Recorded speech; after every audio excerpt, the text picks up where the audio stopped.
So when you've got a patient that's got leg pain, how do you decide what is the cause of that leg pain? As a physio, it's difficult sometimes when you've got these different symptoms and you're trying to work out a differential diagnosis. In this video, we're going to go through the different things you can think about in terms of which conditions will cause what type of leg pain. So the first thing we need to consider with any type of leg pain is serious spinal pathology. So conditions like cauda syndrome, malignancies and cancers, tumours, infections of the spine and fracture. So typical presentation with these conditions is going to be bladder and bowel symptoms, saddle anesthesia, sexual dysfunction. So all of our normal cauda equina syndrome questions, gait disturbance. And then we will need to think about weight loss, fever, feeling unwell, and night pain, constant unremitting severe pain, band-like pain, past history of cancer, the inability to lie flat, previous surgery, and poor bone health. So these are all symptoms you want to be looking out for that may suggest a spinal pathology going on. You obviously need to put that together with a full clinical picture, but these are serious things to consider. Objectively, we might be looking for neuro tests, and they could be positive or negative with these conditions. Obviously, imaging will help, so X-ray and MRI would help with these conditions. But a big one with the objective is that it may be a normal objective if there's a serious condition going on. So there's no mechanical pattern. Now, obviously, with fracture and with other conditions, that you may still have a mechanical picture or mechanical pattern to an objective test. But if there's no clear sign of the pain on objective testing, that would be also an indication that you may have some serious spinal pathology going on. Next thing we can have in terms of leg pain is somatic referred pain. So because of convergence of nociceptive afferents with shared segmental innervation, you can get pain into the leg from the spinal tissues. So things like your facet joints, your lumbar sprains, your disc tears with no nerve root compression and muscle strains can all cause leg symptoms. Now, typically, presentation-wise, there's going to be more back pain than leg pain in these patients, and it rarely basically goes below the knee. Can be unilateral or bilateral, and is typically described as a deep, dull, aching type of pain. It's often difficult to localize this pain, and it's non-dermatomal in its nature, and there's no paresthesia typically with these conditions. Objective testing wise, you'd really expect these tests to be fairly normal in patients like this. There is a mechanical pattern, and movement tests will be painful. Often it's tender on palpation of the spinal tissues around the area of the injury. And you may have some weakness on strength testing, but there's no absolute myotomal weakness when you test these patients. Then we've got our radiculopathies. So nerve root pathology, which causes a compressive neuropathy and loss of function. So your disc bulges, your herniations, prolapses, disc degeneration, and facet or ligamentous hypertrophy can cause radiculopathy. And it typically is going to present as leg pain being more predominant than back pain, although having both.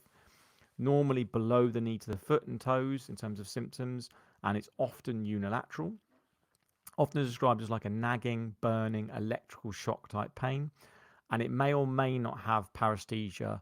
Often these conditions are dermatomal. So objectively, you may or may not have some gait abnormality depending on how bad the radiculopathy is, and you will often have sensory disturbance, motor weakness, and reduced reflexes. Also, you'll have neural mechanosensitivity on your straight leg raise and slump testing and tests of that nature. We can also in the leg have a peroneal nerve entrapment, so a peripheral nerve entrapment. So it's compression or dysfunction of the common peroneal nerve through either internal or external sources. And typically it's going to present as a burning pain, possible paresthesia, and a cutaneous distribution. Previous trauma or surgery is often prevalent in these cases, or it can be from increased mechanical compression.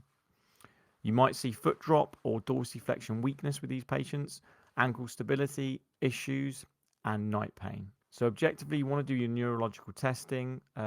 It's going to differ from radiculopathy as it's well demarcated. You're going to have normal reflexes. The fibular neck is going to be painful, and the AP on the fibular head is going to be painful.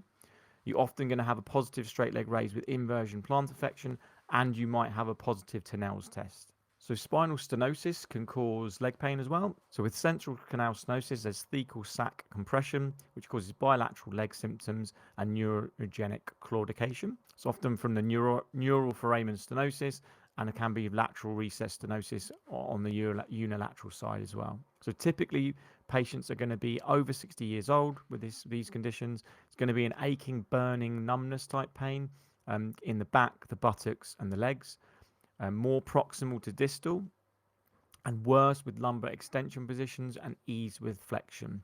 So you have your classic shopping cart sign when people are walking along where they want to bend forwards, which makes this condition better.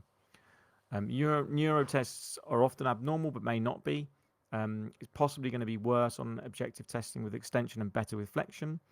And if you were to do a treadmill test or some sort of walking test, the big one with these conditions is obviously the walking, that their leg pain will come on with walking. What you can do is get them on the treadmill, get them walking, their symptoms will come on. And then what you want to look for is if there's a prolonged time for symptom relief. So if it's a quick symptom relief, it may be indicative of other conditions. And typically these things will ache for a while after you stop moving and sit down. And there's also on objective testing potentially going to be some tenderness on palpation of your lumbar spine itself, especially if the stenosis is caused by degenerative processes and changes. Then they can look at our vascular claudication. So this is compromise of the vascular system, whether that's the aorta, common iliac artery, common femoral artery, or the superficial femoral artery. And it's typically going to present as aching or burning in the leg muscles and reliably is reproduced at certain distances of walking. It's relieved with minutes of rest and never presents at rest.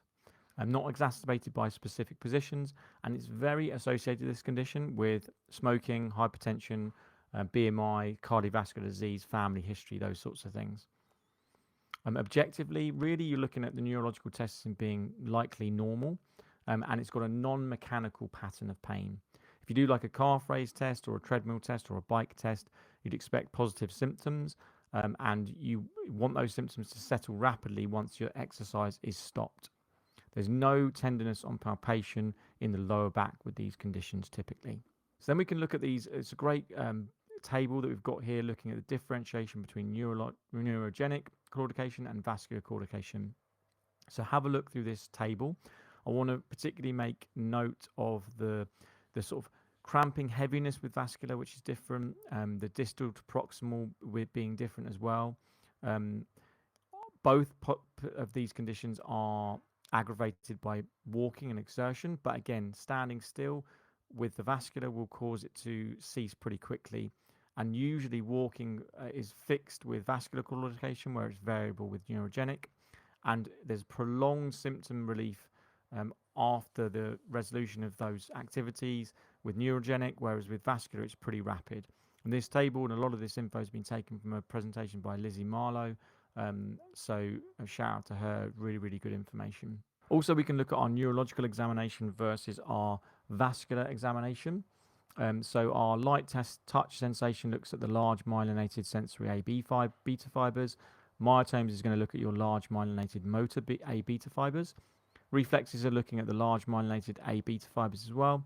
And then pinprick looks at the small myelinated A delta fibers, and warm detection looks at the small unmyelinated C fibers.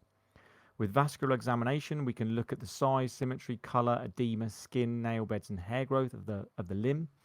We can palpate for the temperature, for pitting edema, for sensation, and for capillary refill. And we can look for pulses, so we can go rate and rhythm, strength of the femoral, popliteal, dorsalis pedis, and posterior tibial pulses. Other tests you can do for vascular examinations as well could be blood pressure, the ABPI, or bicycle tests. So when we compare arterial issues versus venous when it comes to peripheral cardiovascular disease, with arterial we're looking at more of a thin, pale, shiny, hairless, dry, scaly skin, and it's cold temperature. Also, symptoms are worse with activity and better with rest. You might find ulcers around the toes and the dorsum of the feet, and pulse is often going to be absent or diminished. Edema, on the other hand, is going to be absent or very mild, whereas with chronic venous insufficiency, you might look at skin being mottled, brown, and pigmented. The temperature is normally going to be normal or warm. Symptoms are usually worse with standing, sitting, or lowering the legs, whereas better with movement and elevation. You're going to have ulcers often around the medial ankle, and pulse is often going to be present or actually increased in these patients, with edema being present or marked. Neurologically, we can look at our lower motor neuron tests as we do with our sensation, myotones, and reflexes, plus pinprick and warm detection, and that you can see on the table there which fibers those look at and how sensitive and specific those tests are. But then also we need to think about our upper motor neuron tests for things like MS and other conditions that can have symptoms into the legs. So we've got Hermite sign, we have our ankle clonus. Reflexes are going to be typically hyperreflexive, and we've got our Babinski reflex, which looks at the corticospinal tract integrity. We can also look at Hoffman's, which is an upper limb test for the upper motor neuron as well, because we need to again consider that as a differential within our leg pain or leg symptom patients. So in summary, we've got spinal pathology of a serious nature. We need to think red flags. Inflammatory pain can cause, or inflammatory conditions rather, can cause leg symptoms, but we need to think with those conditions about multi-joint pain, early morning stiffness over 30 minutes, liking movement, and a positive family history. Screendom's a really good mnemonic that you can look at for inflammatory conditions. Could be visceral in nature, so non-mechanical pain with abdominal pain, stool changes or menstrual changes. We need to be mindful of visceral conditions.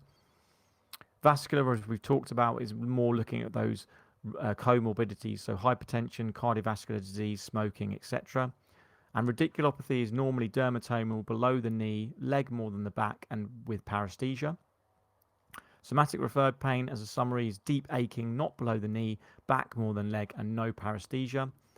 And then we have our peripheral neurogenic pain, which is cutaneous, burning, pain at night, and specific weakness, like within your peroneal nerve entrapments or compressions. And you've got your neurological, which is like your MS, as we talked about, which we want to be thinking more about asking questions around vision, around memory, swallowing and speech, bladder issues, fatigue, dizziness, balance, and gait. If you've got those other more general symptoms neurologically, then you might want to be thinking that there's an upper motor neuron condition, and obviously refer for investigations of that. If you enjoyed the info on this video, then head over to physioplusfitness.com, where I share a MSK assessment masterclass. There's tons of videos just like this one, going through step by step an MSK assessment with a physiotherapy patient, what to look for, what to ask in the subjective, what to do in the objective, videos of all those tests. Absolutely amazing resource. So if you head over to physioplusfitness.com, you can find all that info. Hopefully you've enjoyed this video and got a lot out of it in terms of your differential diagnosis. It certainly isn't easy differentially diagnosing these patients, and there are lots of crossover, and patients won't always fit into a box. But hopefully this info has helped you to feel more confident with patients of this nature, and I will see you on the next one.